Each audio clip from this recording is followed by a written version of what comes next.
Diguyu karo Madura. Sudah gol belum?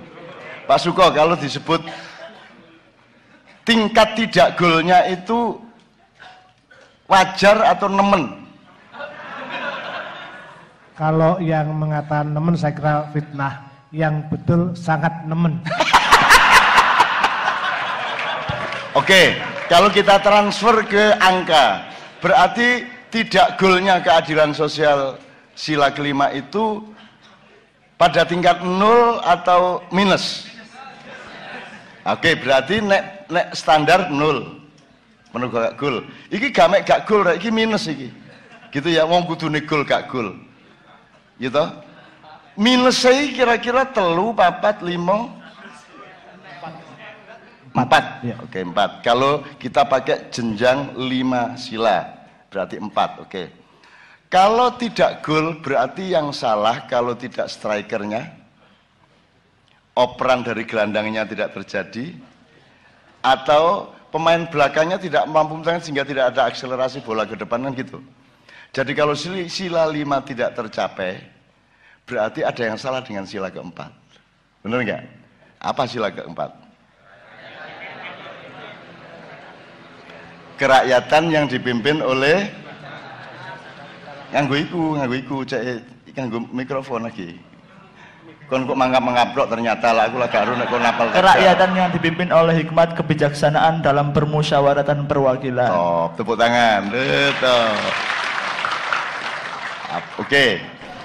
Gini, sekarang kita belok dikit ke kiri atau ke kanan dikit, sekedar untuk memahami lebih jelas dengan jarak dari sila keempat. Kalau Anda memahami negara, itu tergambarkan oleh sila yang mana? Mikrofon. Ini saya lebih jelas. Kalau ketuhanan yang Maha Esa itu mengasosiasikan negara apa tidak? Tidak. Nomor 2, kemanusiaan adil dan beradab negara apa bukan? Atau belum? Belum. Masih cair kan? Masih cair. Negara kan ada bangunannya yang padat. Nomor 3, persatuan Indonesia sudah negara belum? Hampir. Meh negara. Soalnya wis bersatu. Ya. Nah, jadi dari 5 sila itu yang negara adalah kerakyatan yang dipimpin oleh hikmat itu.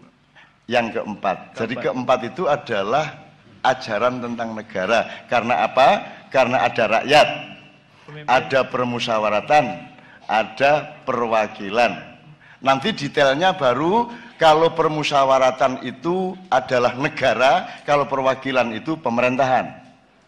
Yang berjajar dengan antara eksekutif, legislatif sama yudikatif. Tapi itu nanti kapan-kapan kalau detail. Tapi yang jelas negara itu sila keempat.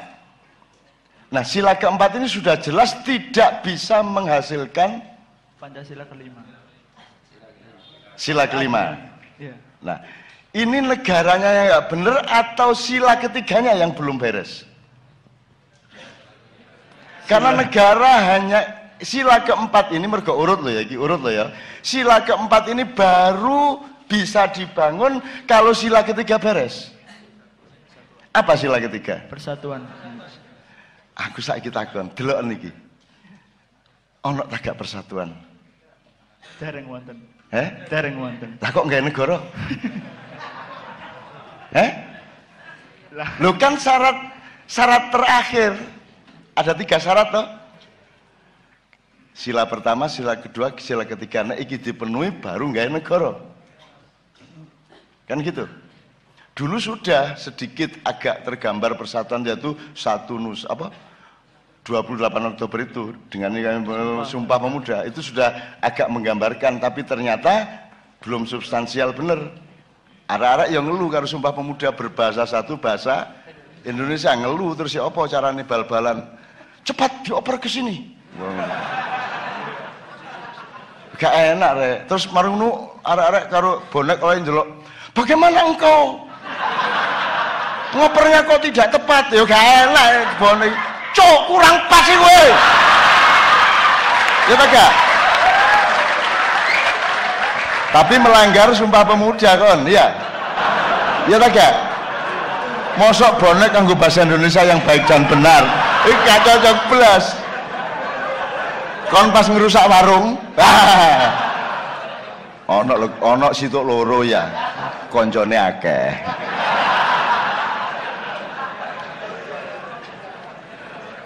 Jadi Sumpah Pemuda itu yang nggak mateng, nggak mateng. Berbangsa satu, bangsa Indonesia itu juga oke, ngerti maksudnya, tetapi itu tidak mengapresiasi kebesaran bangsa-bangsa Indonesia, karena bangsa Indonesia itu nggak satu. Kita itu bangsa Madura, bangsa Indonesia. Mosok Jawa sama Madura itu satu bangsa? Kan Jawa itu bangsa, Madura itu bangsa. Wah jelas bedanya itu, jelas banget. Wong sekarang yang namanya Benelux ya, Benelux itu mana? Belanda, Luxembourg sama Belgia. Itu bahasanya sama, orangnya sama, itu disebut tiga bangsa. Mosok Jawa karo Madura itu sak bangsa. Gurung meneh Lombok, Bali, ya, Bugis, itu adalah bangsa-bangsa. Jadi yang tepat itu adalah United Nation of Indonesia. Persemakmuran bangsa-bangsa Indonesia. Antara bangsa Madura, Madura itu siji-siji kok. Ono Madura Bangkalan, ono Madura Sumenep ya toh. Nek di Bangkalan itu kerasnya gak karu-karuan, nek Sumenep halusnya gak karu-karuan.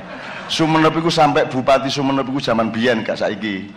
Iku nek ditelepon Raja Solo itu sujud, padahal ditelepon loh.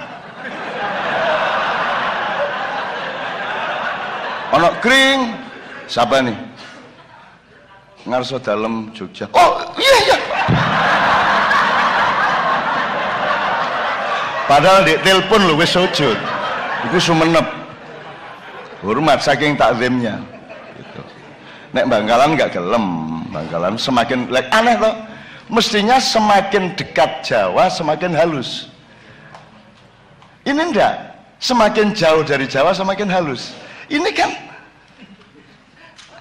pembalikan logika sosiologi. Kan mestinya yang halus Bangkalan, agak sedikit kasar Sampang, baru Pamekasan, baru yang paling kasar Sumenep. Seharusnya gitu, enggak, ini terbalik. Coba, kalau enggak bangsa yang unik, kan gitu. Jadi makanya Madura itu sebuah bangsa tersendiri. Udah, enggak bisa sudah di Amerika gak bisa hilang Madura nih kok. Gak iso, bahasa Inggrisnya bahasa Inggris Madura kok. Aku gak iso nirokno, tapi pokoknya ngono iku lho. Ya, oke, kita teruskan Pancasila. Berarti sekarang persatuan Indonesia dibanding 45 turun atau naik atau pancet? Turun. Mudune nemen ta gak? Oke. Ya apa gak nemen? Wong saiki iki cacat-cacatan, tuding-tudingan. NU gak bersatu coba. Lak wis ah. NU lho, durung Indonesia iki. NU lho gak bersatu. Ya Pak Muzamil ya.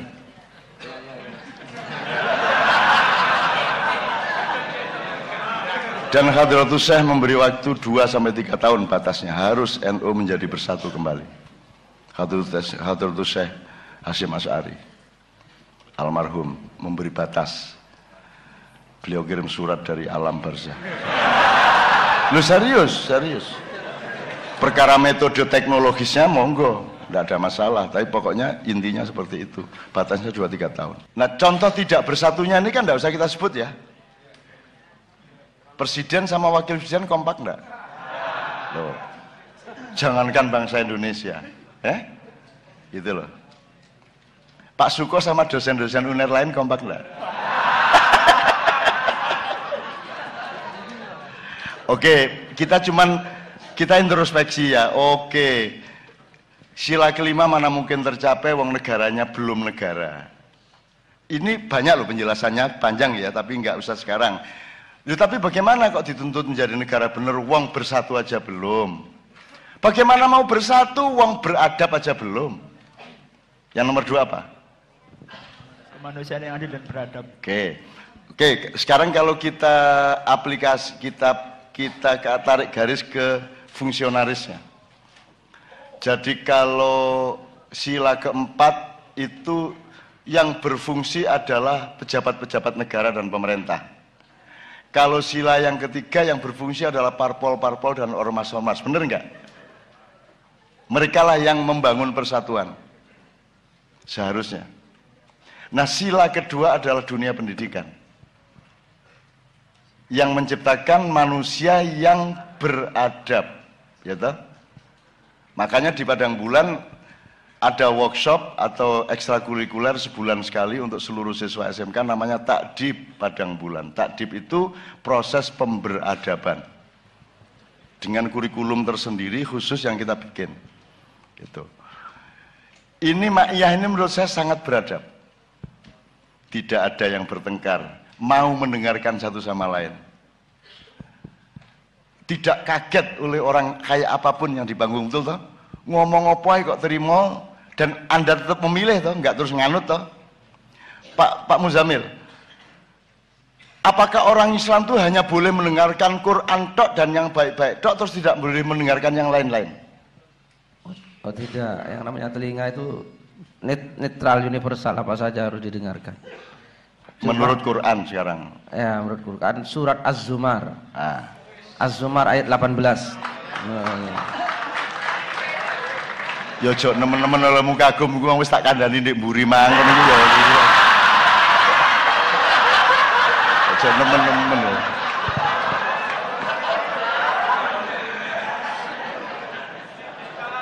Jadi apa itu? Apa Pak Muzamil? Alladzina yastami'unal qaul ya. Fabashshir ibadil ladzina yastami'unal qaula fayattabi'una ahsana. Oke, betul. Tepuk tangan, tepuk tangan. Dek, ngono lho dadi wong Madura iki kaya iki lho ya. Ngono lho, apa ayat? Kon aja muring-muring tok ae kon. Ya.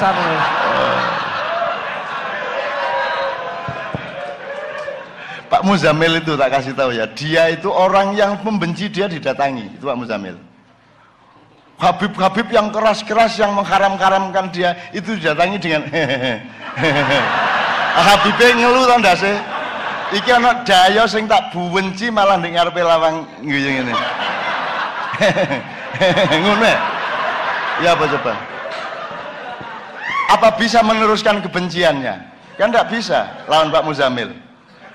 Katanya meneh-meneh di ngarepin neraka yang ngono. Malaikat Muzamil.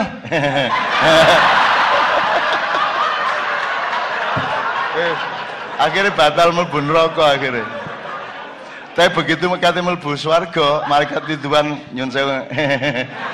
Ngenyek kon yo.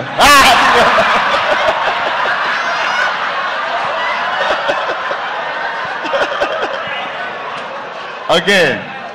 Fabashir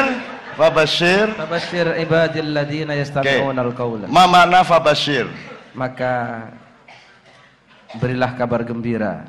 Gembirakanlah. Iya. Ya, gembirakanlah. Teman-teman sekalian, tolong diingat-ingat terus bahwa Allah memberikan ajaran-ajarannya itu nomor satu untuk menggembirakanmu.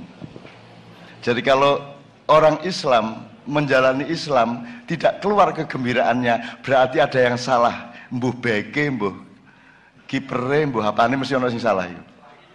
Mulane kan Anda gembira pol di sini toh. Pol gembiranya. Bahwa ada meso, ada macam-macam itu cara saya untuk menghalangi Anda jangan sampai mensekte-sektekan saya, mengkultus-kultuskan saya, memberhalakan saya. Semakin saya ngomong buruk, semakin Anda batal mengkultuskan saya, betul enggak? Jadi saya menyelamatkan Anda semua dari kesyirikan. Jadi mesohku itu bermanfaat untuk menghalangi Anda menyembah berhala. Semakin akeh misuwe, semakin dhuwur ganjarane. Ngono kira-kira. Jarno cek bingung kiai-kiai iki. Nek gak gembira gaya apa kon mlebu Islam iku sembayang betutut ae. Jalo, seperti yang pertanyaan tadi ya. Kok minta aja gitu loh. Anda masuk surga aku ngerti saiki ketoke. Apa sebab kabeh kepingin swarga terus dipamerno kalau ini masuk surga, ngono toh. Aku roh itu psikologi ini karena Anda merasa miskin di dunia. Terus mesti gambarno swarga mesti omahku apik, duwe pesawat pribadi, bojone 2.500 ayu-ayu, ngono.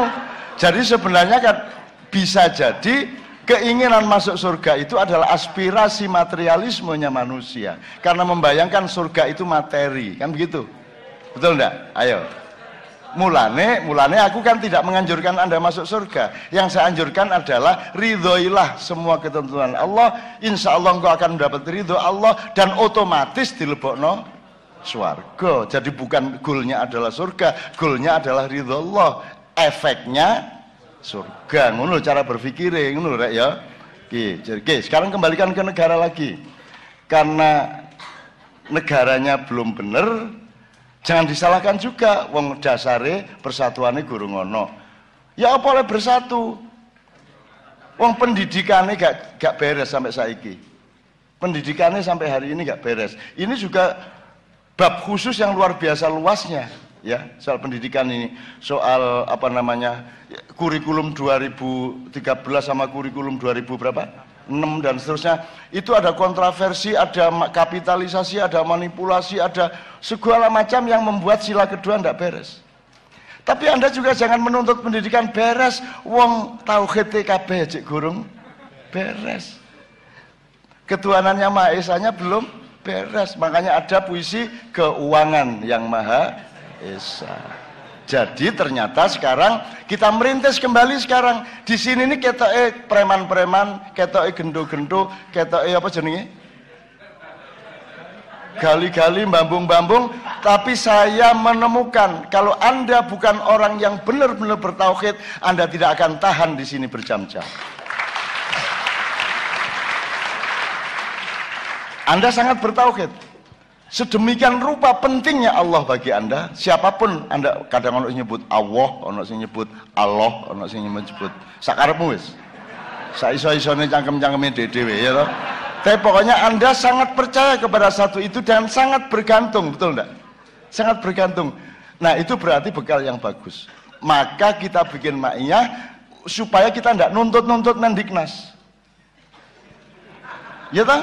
Nggak nuntut Mendiknas, wis bapak wis sak karepmu sak isomu wis.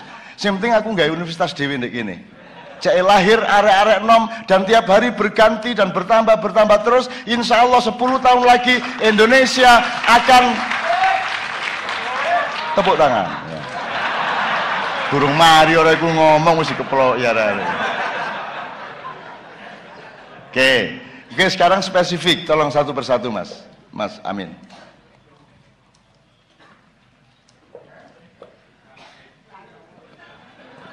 Wis kadung di Oke. Sekarang personalitas identitas sudah dijelaskan sama Sabrang toh. Personalitas adalah yang Allah ciptakan.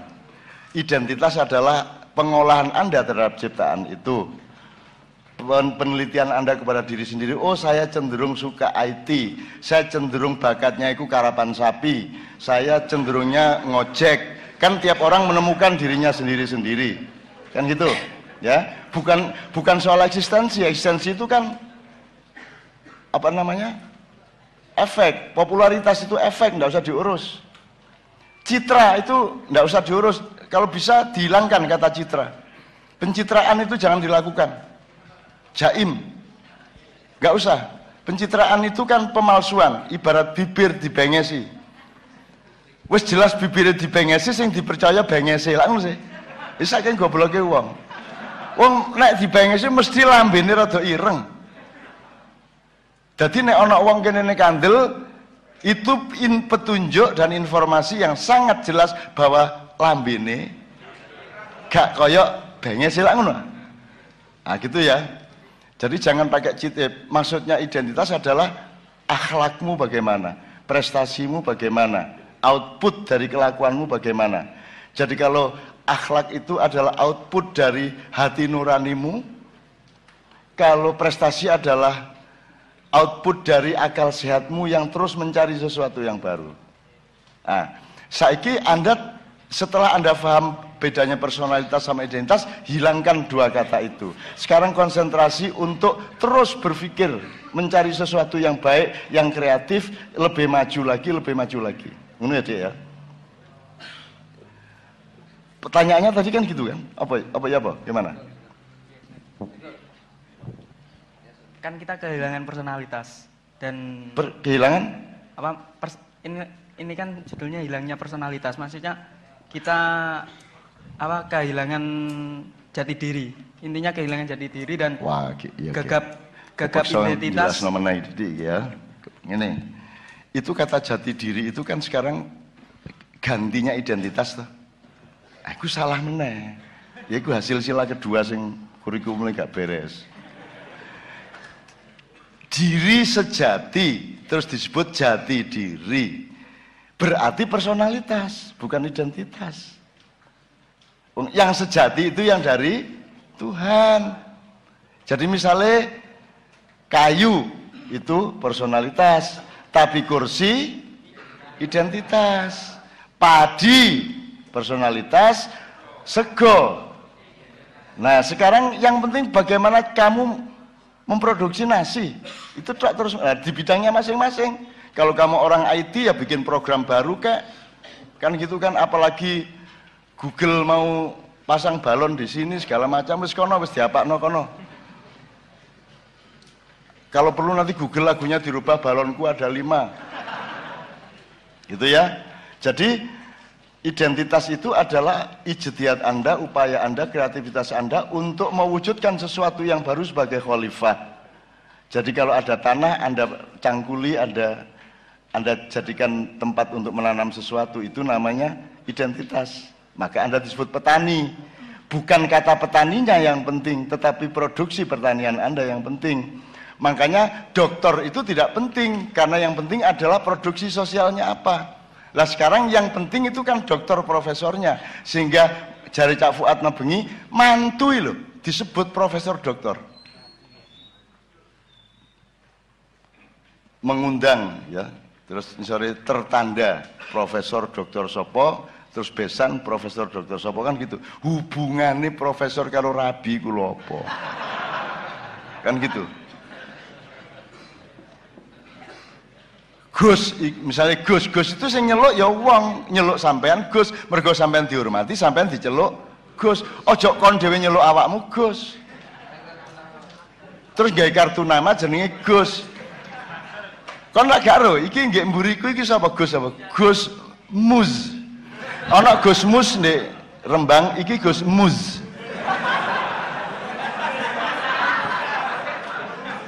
Jadi mulai malam ini panggil beliau Gus Muz. Halo Gus Muz. Muzammil ya. Nek Mustafa kan Gus Mus. Kalau ini Muzammil Gus Muz. Mesra toh? Gus Muz. Kadek kon kudu maju ndase Gus Muz.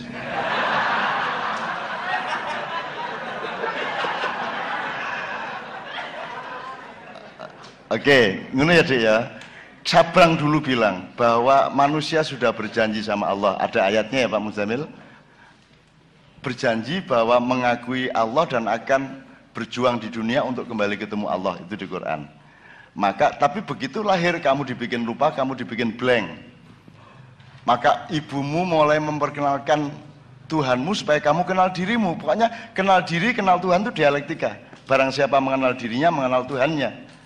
Nah, berarti barang siapa mengenal Tuhannya, mengenal dirinya, kan gitu.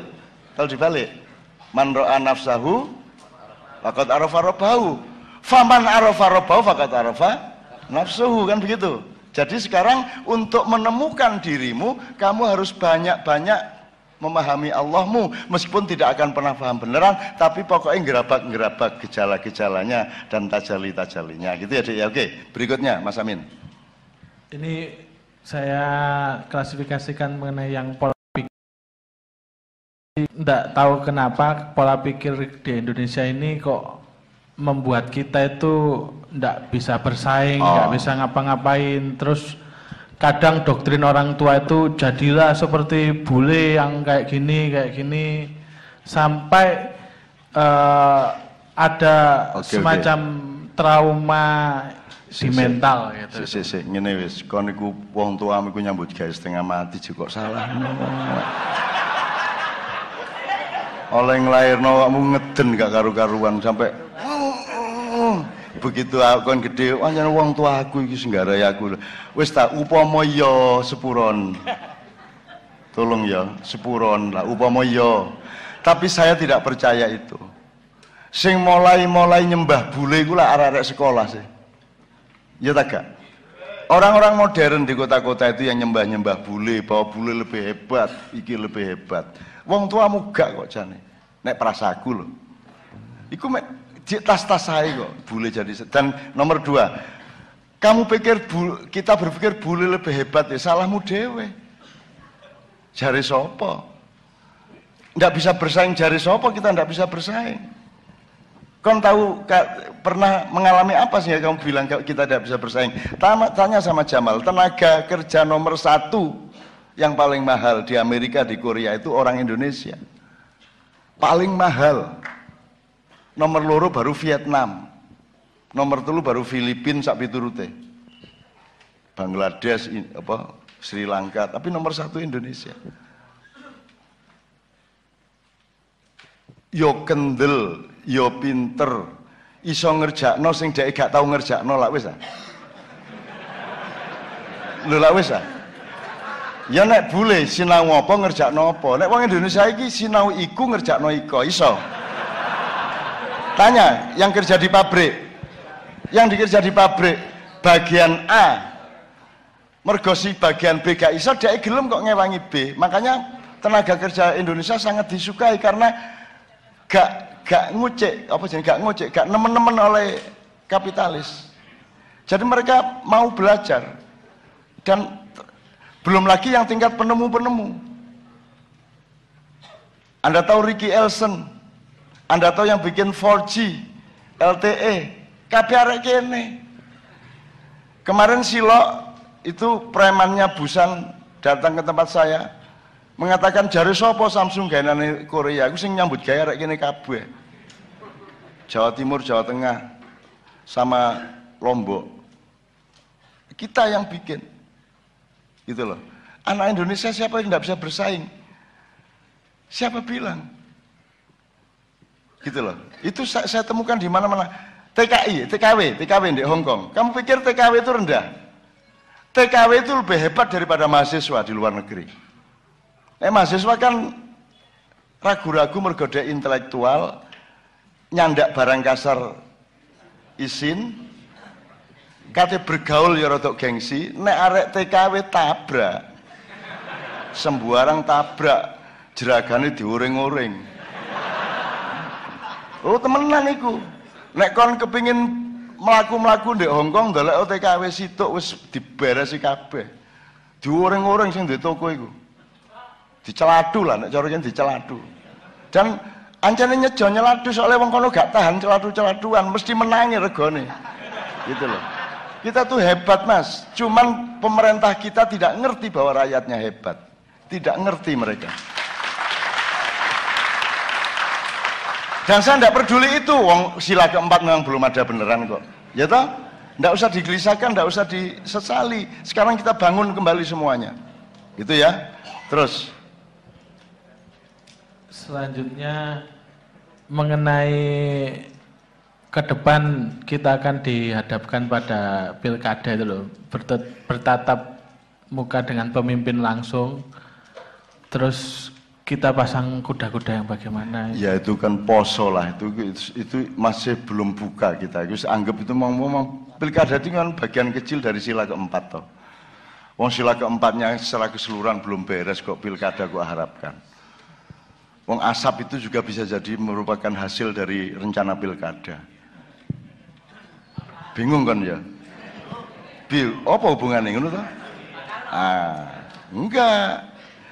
Jadi asap bulan Oktober ini itu terjadi di seluruh dunia dan yang paling parah di Amerika, baru Kanada, kemudian Australia, baru di Indonesia. Indonesia bukan yang paling parah. Cuman bedanya kalau di Amerika dan lain ku kobong, Nek di Indonesia ono sing kobong, ono sing diobong.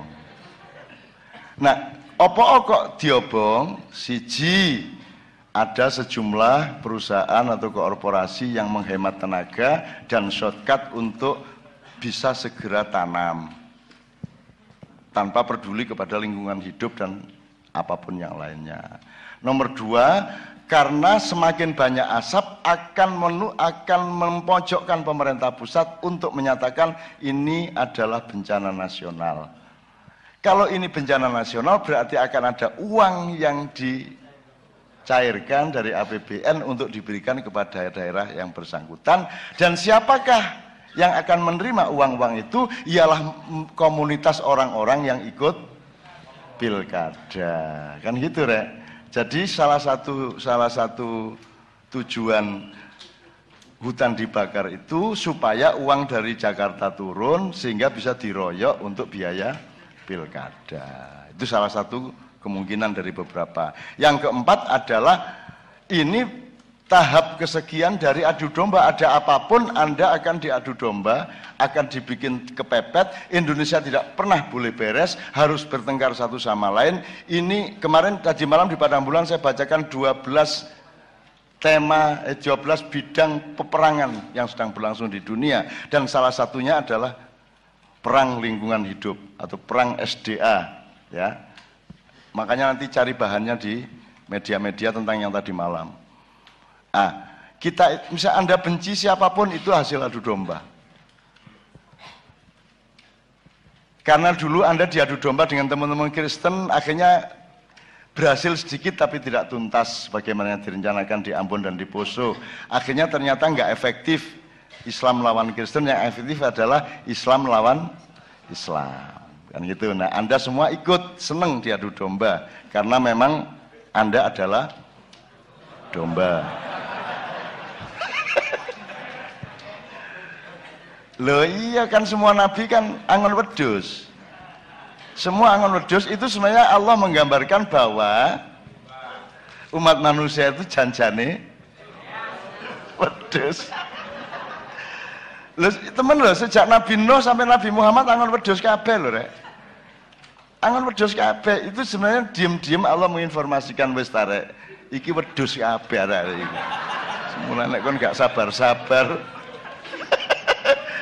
Loh, ini interpretasi ringan-ringan lah ya. Yang penting diambil manfaatnya dan hikmahnya. Gitu. Jadi teman sekalian, sekali lagi soal pilkada itu ya berbuat sebisamu. Kamu tidak mungkin kamu mencari pemimpin sejati. Apa tingkat kabupaten? Nek lurah aja iso didik. Tapi kalau tingkat kabupaten ke atas, apalagi presiden, Anda tidak akan mendapatkan pemimpin. Apalagi di luar sila kedua itu ada situasi kebudayaan di mana karena sila pertamanya tidak jalan, maka semua kebanyakan penduduk Indonesia adalah penyembah Lata dan Uzza. Maksudnya apa kok penyembah Lata dan Uzza? Saya mendapat keterangan dari Cak Fuad di Padang Bulan, kan ada 2 berhala, sebenarnya 3, Lata, Uzza, dan Manat. Tapi kemudian yang populer di dunia Arab adalah Lata dan Uzza. Lata adalah patung yang menggambarkan tokoh-tokoh di masa lalu yang hebat-hebat, yang orang kagum. Kemudian dipatungkan, terus didelok-delok, disawang-sawang, disembah-sembah. Jadi itu tokoh dari masa silam. Kalau Uzza, tokoh-tokoh imajinatif, tokoh-tokoh khayalan, Naruto. Siapa meneh? Sembuh sapa lah pokoknya, Spiderman gitu, siapapun lah. Bahkan secara tradisional kita punya Garut Koco, kita punya macam-macam. Pokoknya kalau Lata itu adalah tokoh masa silam yang dipatungkan, diberhalakan. Kalau Uzza adalah tokoh khayalan. Oke, tokoh yang sekarang hidup, yang benar-benar orang baik, yang benar-benar nasionalis, yang benar-benar patriot, yang benar-benar pecinta rakyat tidak akan pernah diakui. Karena mereka hanya kenal 2, yaitu Lata dan Uzza. Yang ketiga mereka tidak kenal. Jadi jangan berharap Ma'iyah akan diakui oleh Republik Indonesia. Karena Anda bukan Lata, Anda bukan Uzza. Jadi jangan menyesal. Kalau Anda tidak diakui, jangan menyesal kalau Anda tidak bisa berbuat apa-apa di Indonesia. Tapi jangan terus dipikir pasti tidak bisa berbuat apa-apa. Kalaupun Anda tidak bisa mengatasi Indonesia, minimum Anda sudah mendapatkan ma'iyah di dalam dirimu, hidupmu menjadi lebih tenang, hidupmu menjadi progresif, pikiranmu menjadi lebih cerdas. Sudah badi tawakmu. Delokan wong sakno kae iki wis melarat, sekolah gak bener gak duwe ma'iyah pisan. Lah kamu lah lumayan. Masih tukang ojek lak ma'iyah aku rek. Ngono to. Oh gak ma'iyah gak gaul kon niku. Ngono. Tapi jangan disangka bahwa kalau sekarang kita tidak mampu berbuat apa-apa itu lantas benar-benar tidak mampu. Tidak. Teruskan saja. Nanti akan ada waktu, akan ada zaman, dan akan ada takdir, ada kudroh, segala macam yang akan berperan. Karena pekerja di alam semesta dan kehidupan ini bukan hanya manusia. Jin ya bekerja, malaikat ya bekerja, alam yang bekerja, ruang ya bekerja, cuaca ya bekerja, waktu juga bekerja. Jangan dipikir Anda sendirian bekerja. Jangan dipikir cuma manusia yang bisa mengatasi Indonesia. Banyak sekali yang ikut mengatasi Indonesia, dan saya tidak yakin Indonesia akan hancur. Tidak mungkin Indonesia hancur. Tidak akan banyak yang marah dari penduduk langit kalau Indonesia hancur. Karena mereka menyaksikan hampir setiap hari di banyak tempat anak-anak muda dengan hati yang tulus, dengan semangat cinta yang luar biasa berkumpul sampai jam 4 pagi. Tidak minta apa-apa, gitu? Tidak nuntut apa-apa. Mereka ingin memberi kepada Indonesia, benar nggak? Makanya saya di Padang Bulan Salam tak ulang dikit aja. Cara berpikirnya Pak Muzamil sudah menjelaskan belum tadi? Cara berpikirnya, karena Pak Muzamil menjelaskannya sangat bagus, sangat bagus. Nanti kalau ada waktu beliau meluruskan.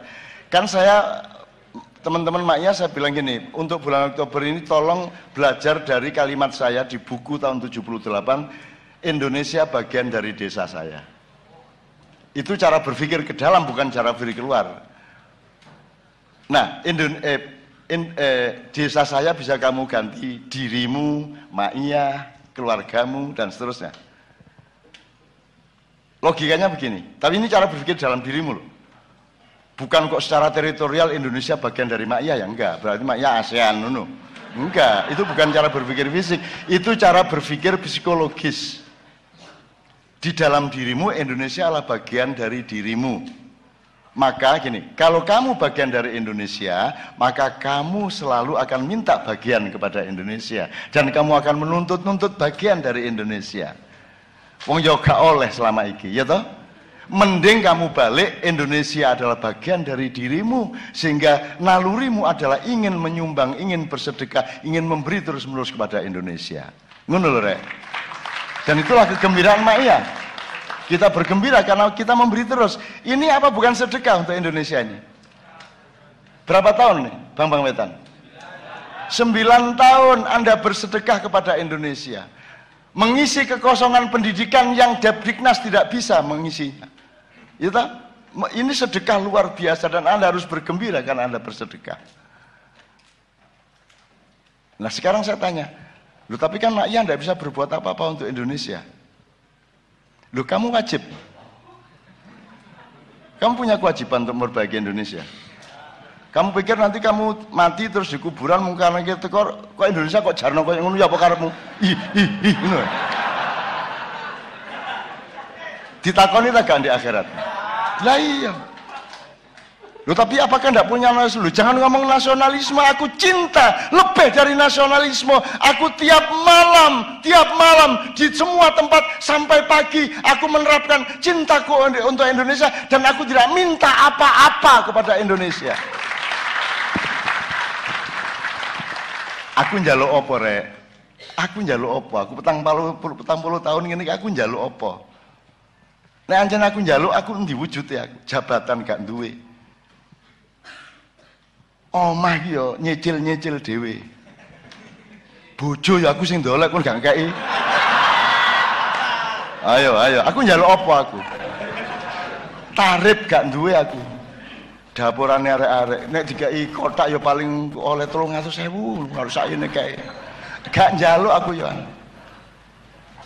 di sekian tempat puluhan tahun saya kemana-mana tidak pernah ada transaksi, tidak pernah saya membayangkan bahwa wah mbok disangoni arek-arek teko bang-bang wetan lah yang arek-arek ya dagangnya sepi ya tadi lagi asat kabeh saiki iki ya tega gitu loh teman-teman sekalian. Jadi Anda harus bergembira karena Anda bersedekah, Anda gagah kepada Indonesia gitu loh. Suatu hari karena Anda jelas orang yang bersedekah, suatu hari Anda akan dipercaya oleh langit dan bumi, oleh rakyat dan Tuhan bahwa Anda adalah orang yang paling cocok untuk memimpin Indonesia. Ngono lho Rek. Gitu ya kira-kira masih ono terus sih. Sebenarnya sih sudah diserempet-serempet, tinggal yang pahala menjadi tujuan ibadah sama apakah benar kita manusia itu. Apakah benar kita manusia? Karena kalau menurut Cak Nun tadi ini yang menyadur, kita harus tahu diri dan tahu malu lah. Kita kan jauh dari itu. Nah, kalau beliau memperlakukan dirinya hanya sebagai kuli Allah gitu. Ya itu kan sila kedua tuh. Pemberadaban. Jadi memanusiakan manusia itu maksudnya adalah si manusia ini belum sempurna kemanusiaannya, belum lengkap kemanusiaannya. Itu gunanya pendidikan. Karena kalau Anda tidak terdidik, Anda tidak diberadabkan, wis nek gak percaya kon duwe anak dalan kandang wedhus. Wis kirimono sego ngono, iku lak dilungkas dadi wedhus deh. Carane mangan, carane mlaku lak koyo wedhus. Itu gunanya pendidikan. Gitu loh. Nah, pemberadaban atau kependidikan itu tidak berlangsung sehingga memproduksi orang tahu diri, tahu malu ya. Nah, di sekolah Anda kan tidak ada urusan tahu diri atau tahu malu. Anda harus cari di Ma'iyah. Kan gitu kan teman sekalian. Oke. Dung masih ada ya? Sekarang yang Pak Muzamil sampean tambahi yang soal jam piro iki? Oh, jam 3 ya. Pak Muzamil dikit enggak apa-apa untuk pelajaran berkeluarga, karena Pak Muzamil menjelaskannya tadi malam sangat bagus bahwa istri adalah bagian dari dirimu sehingga kamu selalu selalu memberi kepada istrimu. Istri juga begitu berpikir suami adalah bagian dari cintaku, maka aku akan ngasih dia meskipun tidak pernah diminta oleh dia. Monggo Mas, monggo Mas.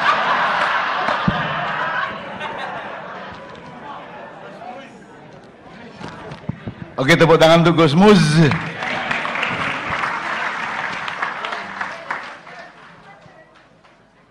Jadi begini, tadi jangan menganggap kalau Cak Non minta Anda suruh panggil saya Gus Mus itu perintah. Gitu ya. Bukan, jangan dianggap semua pernyataan dalam Quran itu terus syariat yang harus dilaksanakan. Ada itu hanya metafora. Gitu ya. Itu bukan menyindir, bukan maksudnya saya dipanggil Gus Mus, tapi menyindir orang yang sering menjual identitas Gus. Jadi maka saya jangan dipanggil itu namanya sama dengan siapa mau mengkomersialkan saya ini namanya.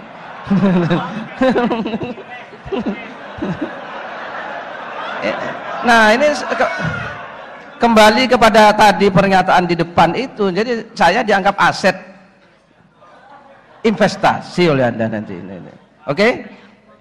Nah, terus, jadi begitu ya. Itu tidak sungguhan, jangan ya. Jangan sekali-kali memanggil saya itu. Gitu ya. Cukup ya panggil namanya saja. Gitu. Saya suruh menyampaikan apa tadi? Baik, terima kasih. Jadi begini. Saya tadi menyampaikan pola pikir. Pola pikir ini dahsyat gitu ya. Seperti pernyataan Cak Non itu Indonesia bagian dari desa saya. Ini jangan hanya persoalan Indonesia, persoalan desa, tapi ini juga bisa Anda pakai dalam semua hal dalam Anda memandang dan menyikapi sesuatu. Gitu loh ya. Jadi Anda orang yang berumah tangga gitu ya. Suami yang baik gitu ya, dan suami yang akan bahagia hidupnya gitu ya, itu kalau suami itu menganggap istrinya bagian dari dirinya Gitu ya. Dan tidak pernah meminta kepada istrinya supaya dirinya ada dalam hati istrinya. Sehingga dia itu tidak pernah menuntut disayangi oleh istrinya. Oh, istriku, aku gak ada dalam hatimu. Tidak pernah seperti itu. Gitu. Sehingga selalu mengharap kasih sayangnya istri. Sehingga apa? Efeknya apa? Efeknya efek meminta kasih sayang, efeknya meminta perhatian. Maka akhirnya orang seperti ini tidak akan pernah bahagia hidupnya. Maka kalau ingin bahagia sebagai suami, apa? Jangan menuntut ada dalam hati istrinya, tapi istrinya harus ada dalam hatimu. Sehingga kamu setiap hari adalah bagaimana membahagiakan istrimu. Karena istriku bagian dariku.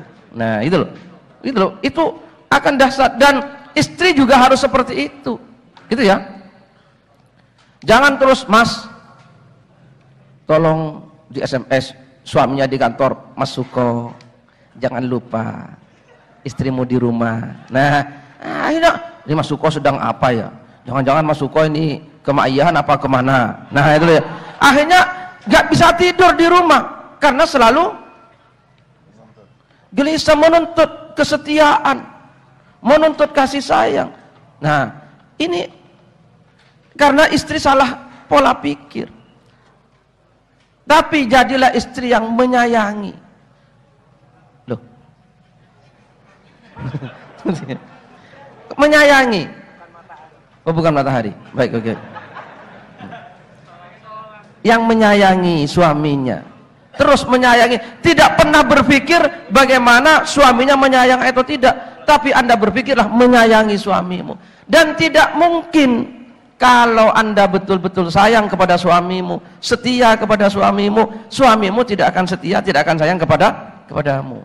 Dan keduanya akan bahagia, suaminya akan bahagia, gitu ya, karena tidak pernah menuntut kasih sayang, tidak pernah menuntut apa-apa dari istrinya. Dan istrinya pun juga bahagia. Jadi ini dahsyat, gitu ya, apa yang disampaikan Cak Nun itu. Jadi pagi-pagi karena tidak dibuatkan wedang, suaminya muring-muring, ngamuk. Istri macam apa kamu? Masa pagi-pagi gini gak dibuatkan apa? Ya bikin sendiri. Kalau perlu istri yang tidak mau bikinkan minuman, dibikinkan. Ini teh jahanam istriku. Nah, gitu. Lah ini saya dapat dari Cak Nun tadi. Jadi kata Cak Nun punya akik yang namanya hajar jahanam. Wah, gitu ya. Maka teh panas itu bahasa Arabnya teh jahanam. Wah, dia. Jadi kalau kopi panas, kopi jahanam. Nah, gitu. Karena yang paling panas kan jahanam. Nah, itu. Oke? Gitu ya. Jadi begitu, insya Allah, nah, rumah tangga akan bahagia karena Anda tidak menjadi orang yang menuntut, saya kira. Dan ini bisa dipakai dimanapun, gitu ya, dalam segala hal. Jadi apa harus Anda lebih besar, gitu ya. Anda lebih besar dari apapun yang Anda hadapi, gitu ya. Kalau Anda lebih besar, maka Anda tidak akan pernah apa ini? Trauma kapitis, pecah endasnya, tidak akan pernah. Nah itu. Kenapa? Karena Anda lebih besar, gitu ya. Nah sekarang orang besar dan orang kecil itu berarti bukan dari jabatannya, gitu ya. Bukan dari jabatannya. Ada presiden yang itu kecil, gitu ya. Ada petani tapi besar, karena pola pikirnya. Loh, presiden tapi yang dipikirkan adalah apa? Aku itu opo. Dari ekspor ini aku harus berapa? Dari proyek ini berapa persen? Nah ini bukan presiden. Investor. Nah iya, bukan presiden kalau kayak ini, gitu ya. Bukan bupati, bukan gubernur. Nah, tapi ada orang yang tidak punya jabatan apa-apa, tapi semangatnya memberi, istiqomah untuk memberi, untuk menyayangi, untuk memperhatikan. Istiqomah untuk Islamnya, istiqomah untuk negaranya. Maka dia adalah orang-orang orang besar. Jadi besar kecilnya orang itu dari situ. Mungkin itu yang bisa saya tambahkan, gitu ya. Dan itu tadi baru saya contohkan dalam rumah tangga, karena itu sangat penting, ya. Kalau Anda bahagia dalam rumah tanggamu, maka separuh kebahagiaan dalam hidup Anda dapatkan, gitu ya. Begitu. Oke.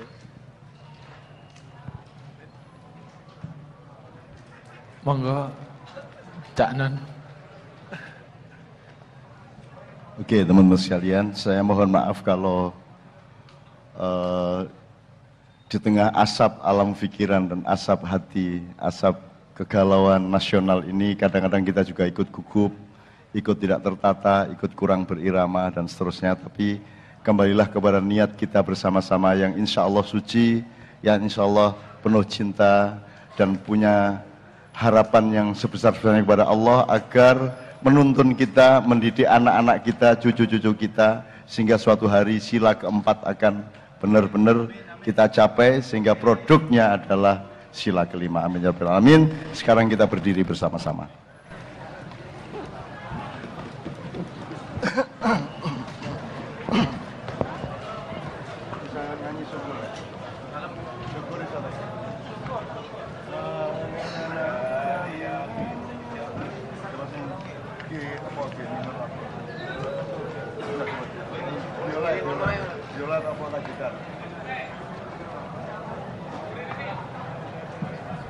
Teman-teman sekalian, karena Anda beragama bermacam-macam, tapi kita mempersatukan diri di dalam cita-cita kebangsaan, dan Indonesia sudah kita resmikan menjadi bagian dari wilayah cinta kita bersama yang akan kita sedekahi, kita kasih sumbangan,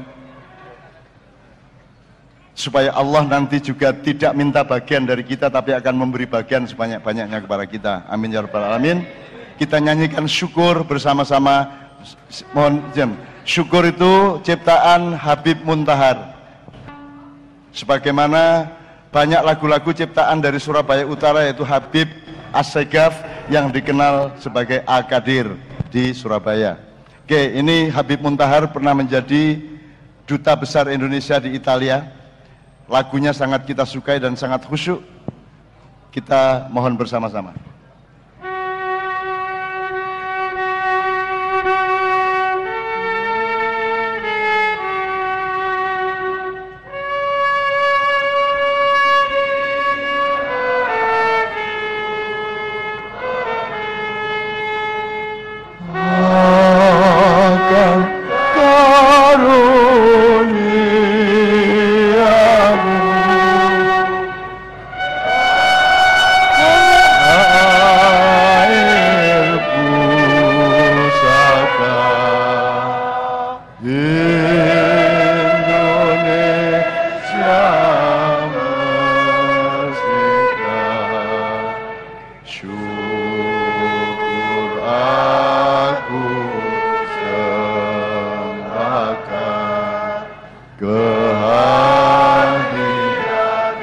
Sekali lagi.